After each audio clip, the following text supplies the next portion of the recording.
नमस्कार विद्यार्थी मित्रांनो. अग्निपंख करिअर अकॅडमीच्या या विशेष सखोल विश्लेषणामध्ये मी तुमचा लाडका Shubham Borade sir, director of Agnipankh academy, तुमचं मनापासून स्वागत करतो.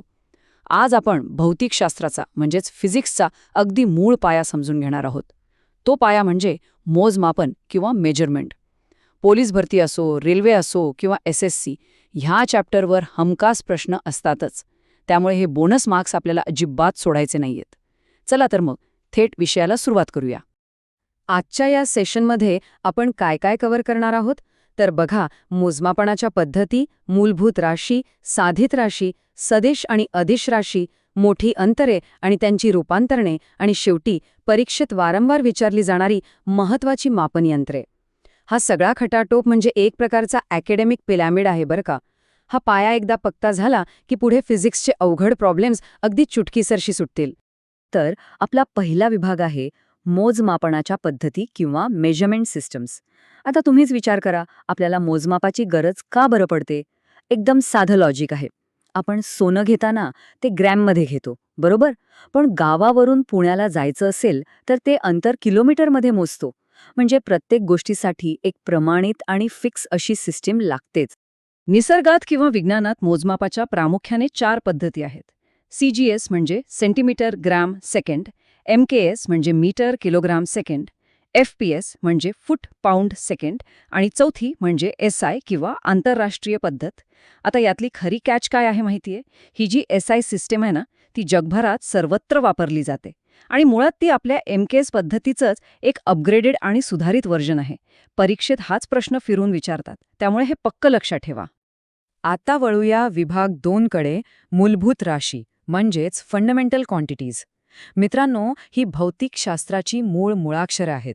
त्यामुळे आता वह्या पेन तयार ठेवा, कारण इथून पुढचे फॅक्ट्स तुमच्या थेट मेरिट लिस्टमध्ये भर घालणार आहेत. मूलभूत राशी म्हणजे नक्की काय? बघा, जसा एखाद्या मोठ्या इमारतीचा पाया एकदम भक्कम असतो ना, जो इतर कशावरही अवलंबून नसतो, अगदी तशाच ह्या राशी असतात. या मोजमापासाठी दुसऱ्या कोणत्याही राशीवर अजिबात अवलंबून नसतात. त्या पूर्णपणे स्वतंत्र असतात. आणि निसर्गात अशा एकूण फक्त 7 मूलभूत राशी आहेत. लांबी आपण मीटरमध्ये मोजतो, द्रव्यमान किलोग्राममध्ये, आणि वेळ सेकंदात. हे तर सगळ्यांनाच माहिती असतं. पण एक्झामिनर आपल्याला कुठे अडकवतो? तो विचारतो तापमानाचा SI एकक, आणि आपण घाईघाईत डिग्री सेल्सिअस लिहितो. मित्रांनो, तापमानाचा SI एकक केल्व्हिन आहे. तसेच विद्युतधारा अँपिअरमध्ये आणि प्रकाशाची तीव्रता कॅन्डेलामध्ये मोजली जाते. हे 3 ट्रॅप्स हमखास लक्षात ठेवायचे बरं का. चला, पिरामिडच्या पुढच्या पायरीवर जाऊया. आपला तिसरा विभाग आहे साधित राशी म्हणजेच डिराइव्हड क्वांटिटीज. मगाशी आपण जे मूलभूत ब्लॉक्स बघितले ना, त्यांनाच एकत्र करून या राशी तयार होतात.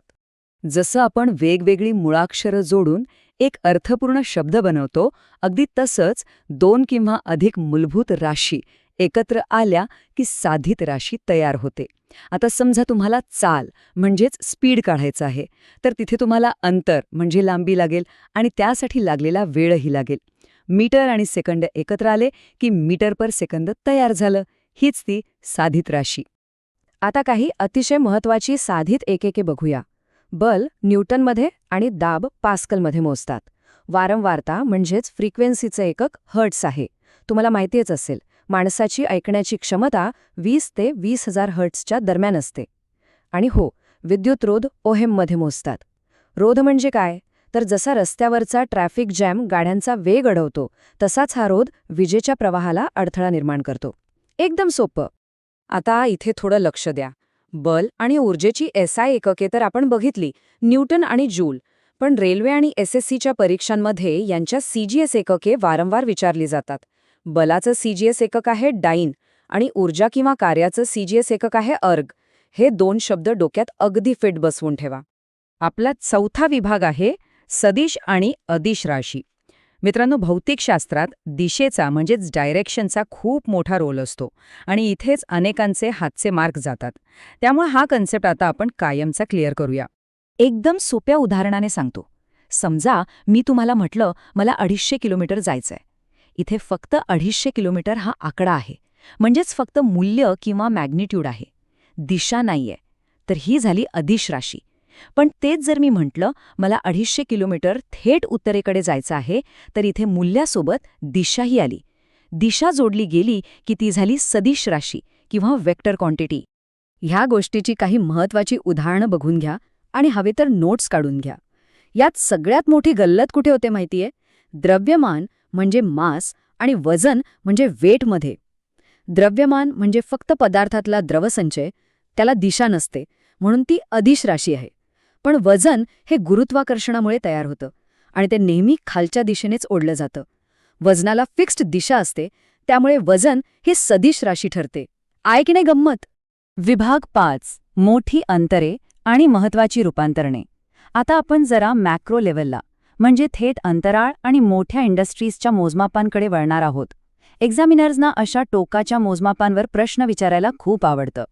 9.46 गुणिले 10⁻15 मीटर हे अवाढव्य मूल्य आहे एका प्रकाशवर्षाचे, म्हणजेच लाईट इयरचे. आता इथे एक गोष्ट मी अगदी ठामपणे सांगू इच्छितो. प्रकाशवर्ष ह्या शब्दात वर्ष आहे म्हणून ते वेळेचं एकक वाटू शकतं, पण तसं अजिबात नाहीये. हे प्रकाशाने एका वर्षात कापलेलं महाप्रचंड अंतर आहे. हे वेळेचं नव्हे तर अंतराचं एकक आहे. याशिवाय अंतराळ मोजण्याची आणखी 2 मोठी एकके आहेत. पार्सेक हे अंतराचे सर्वात मोठे एकक आहे बरं का, जे तब्बल 3.26 प्रकाश वर्षांएवढे असते. आणि दुसरं म्हणजे ॲस्ट्रोनॉमिकल युनिट किंवा AU. हे म्हणजे आपली पृथ्वी आणि सूर्य यांमधलं सरासरी अंतर. पूर्ण विश्व मोजण्याची ही सर्वोच्च मानके आहेत. आता हा पुढचा आकडा बघा, 746 वॉट. हे एका अश्वशक्तीचे म्हणजेच 1 हॉर्स पॉवर HPचे अचूक मूल्य आहे. औद्योगिक क्षेत्रात मोठे पाण्याचे पंप, मोटर्स आणि इंजिनची ताकद मोजण्यासाठी याच स्टँडर्डचा वापर केला जातो, हे लक्षात ठेवा. काही महत्वाची रूपांतरणे आपण पटकन बघूया. 1 न्यूटन म्हणजे 10⁵ डाईन, 1 जूल म्हणजे 10⁷ अर्ग. आंतरराष्ट्रीय बाजारात जे कच्चं तेल मोजतात ना, त्यासाठी बॅरेल वापरतात. एका बॅरेलमध्ये 159 लिटर तेल असतं आणि समुद्रातील जहाजांचं अंतर नॉटिकल माईलमध्ये मोजतात, जे 1.85 किलोमीटरच्या बरोबर असतं. चला, आपण आता आपल्या लेक्चरच्या अंतिम टप्प्यात आलो आहोत. विभाग 6 महत्वाची मापन यंत्रे. आतापर्यंत आपण जी सगळी एकके बघितली ती प्रत्यक्षात मोजण्यासाठी विज्ञानात कोणती रिअल वर्ल्ड टूल्स वापरतात ते आता आपण पाहूया. ही यंत्रे लक्षात ठेवायला सोपी जावीत म्हणून आपण त्यांचे गट करूया. विद्युत प्रवासासाठी अमीटर आणि व्होल्टेजसाठी व्होल्टमीटर वापरतात. वातावरणाचा दाब बॅरोमीटरने मोजतात. यात हमखास विचारलं जाणारं यंत्र म्हणजे लॅक्टोमीटर, ज्याचा वापर दुधाची शुद्धता मोजण्यासाठी होतो. आणि हायड्रोमीटरने द्रवाची घनता म्हणजेच डेन्सिटी मोजली जाते. हवामानाशी संबंधित यंत्रे बघा. हवेतील दमटपणा किंवा आर्द्रता मोजायला हायग्रोमीटर वापरतात. वाऱ्याचा वेग ॲनिमोमीटरने मोजतात. पण यातलं माझं सगळ्यात आवडतं तंत्रज्ञान कोणतं असेल तर ते आहे सोनार. ध्वनी लहरींचा म्हणजे साऊंड वेव्हचा वापर करून समुद्राची न दिसणारी अथांग खोली आणि पाण्याखालील वस्तू शोधण्याचं हे एक भन्नाट तंत्रज्ञान आहे. इथे मात्र अनेक विद्यार्थी कन्फ्यूज होतात. सिस्मोग्राफ आणि रिश्टर स्केल. 1935 मध्ये चार्ल्स रिश्टर यांनी हा फरक स्पष्ट केला. जेव्हा भूकंप होतो तेव्हा जमिनीची जी प्रत्यक्ष थरथर किंवा हालचाल होते ना, ती सिस्मोग्राफ या यंत्रावर ग्राफच्या रूपात नोंदवली जाते. पण तो भूकंप किती ताकदीचा होता हे सांगणारा जो आकडा असतो ना, जसं की 7.2 किंवा 6.5, तो आकडा रिश्टर स्केल देतो. हे एकदम क्लिअर ठेवा. तर विद्यार्थी मित्रांनो, हा पाया जर तुम्ही पक्का केलात तर तुमचे मार्क्स कोणीही हिरवून घेऊ शकत नाही. अग्निपंख करिअर अकॅडमीचा डिरेक्टर म्हणून मी नेहमीच सांगतो, पोलीस, रेल्वे किंवा SSC परीक्षा क्रॅक करण्यासाठी सातत्य म्हणजेच कन्सिस्टन्सी सर्वात महत्त्वाची आहे. मला खात्री आहे तुम्ही आजच्या लेक्चरच्या उत्तम नोट्स काढल्या असतील, त्यांचं नक्की रिव्हिजन करा. आणि आता आजचं सेशन संपवताना तुमच्यासाठी एक भारी होमवर्क क्वेश्चन देतोय. वेग म्हणजेच व्हेलॉसिटी आणि संवेग म्हणजेच मोमेंटम या दोन्ही सदिश राशीच आहेत, पण मग त्यांच्यात एक अतिशय मूलभूत असा वैज्ञानिक फरक दडलेला आहे.